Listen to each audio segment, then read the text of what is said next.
Il est temps d'y penser. À quoi? À l'éternité. Oh non, non, non, ne coupez pas la vidéo, c'est trop important comme message.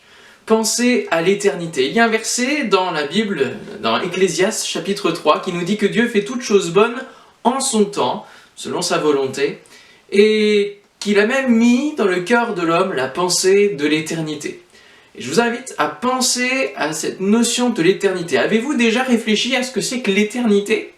L'éternité, c'est quelque chose hors du temps, qui nous dépasse complètement, et quand on se met à réfléchir que c'est sans fin, sans fin, sans fin, sans fin, ça nous donne le tournis, vous ne trouvez pas?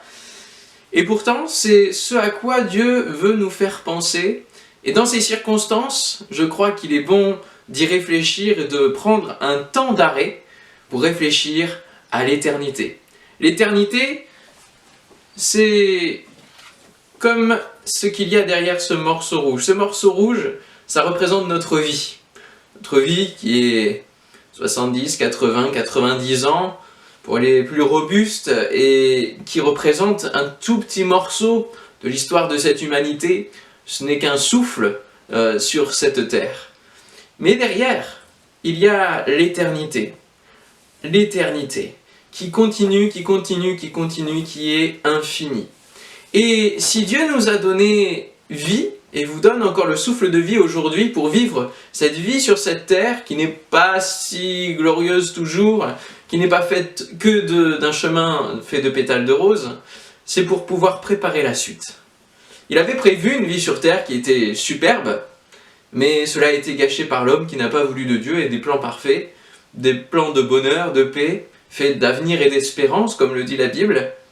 Mais Dieu a prévu quelque chose de plus extraordinaire encore. Dans cette éternité, il a prévu un lieu où il n'y a plus de larmes, où il n'y a plus de mort, où la mort a été vaincue par son Fils Jésus. Un lieu où il n'y a que de la lumière, où la nuit n'est plus, où les ténèbres et les œuvres des ténèbres ne sont plus. Un lieu où il n'y a que de la bonté, de la douceur et le parfait amour divin. Et ce lieu-là, c'est dans l'éternité.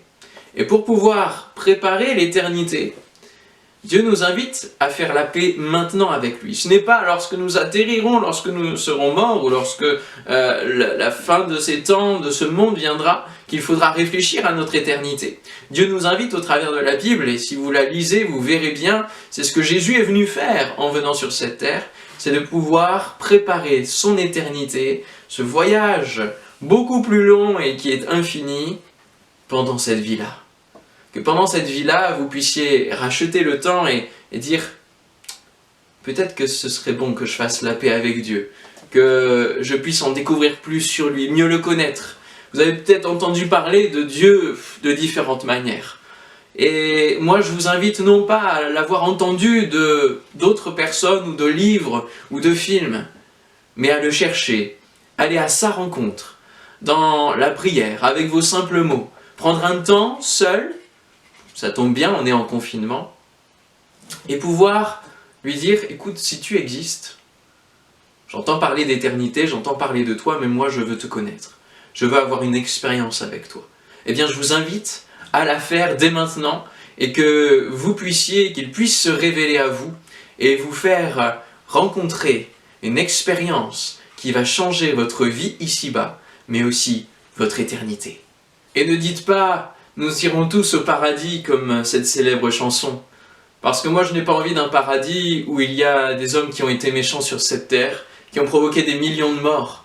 Moi j'ai envie d'un paradis où se retrouvent les justes, ceux qui ont été reconnus comme justes, justifiés non pas par leurs bonnes œuvres, mais parce qu'ils ont cru et qu'ils ont fait la paix avec Dieu, qu'ils ont cru au sacrifice de Jésus-Christ, qu'il a payé pour justement toutes nos fautes, tout notre péché, toute la partie noire de notre vie, toute la noirceur de notre vie, pour que nous puissions vivre cette lumière, cette espérance, cet espoir.